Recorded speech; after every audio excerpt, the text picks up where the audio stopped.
अरे जी, पिछले कुछ समय से बहुत जनसंख्या बढ़ रही है, तो क्या उधर हाउसफुल हो गया है क्या? नहीं, जनसंख्या बढ़ने का क्रम होता है।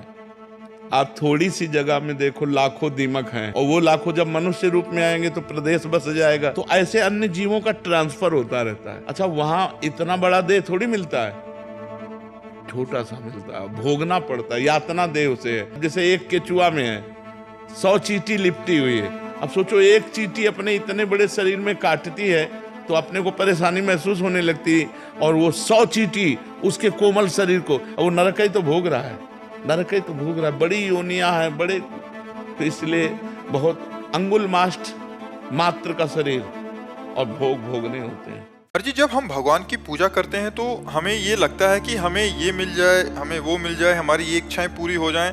तुम्हारी हमारी ये सोच सही है क्या? मतलब हम इसे पूरा सही भी नहीं कह सकते और गलत भी नहीं कह सकते। गलत इसलिए नहीं कह सकते कि भगवान सबके पिता हैं और स्वामी हैं, और हमको जो जरूरत है तो अपने पिता और स्वामी से ही कहेंगे। सही इसलिए नहीं कह सकते कि ऐसे महान पुरुष, महान परमात्मा को रिझा करके हम बहुत घटिया चीजें मांग रहे हैं, नाशवान चीजें मांग रहे हैं। ये सब परिवर्तनशील चीजें हैं। जैसे किसी सम्राट को प्रसन्न कर लें और कहें, साहब 1 वर्ष के लिए भैंस का चारा दे दीजिए और हमारा भोजन दे दीजिए, तो बहुत घाटे में हो गए ना।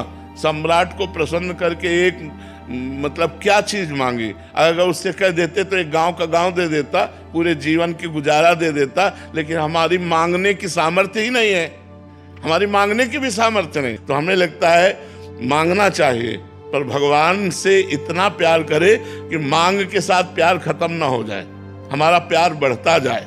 हमारा वो दे ना दे, हमारा प्यार बढ़ता जाए। भगवान का मिलना सत्य है, उनसे जो वस्तु मिलती है वो सब असत्य है।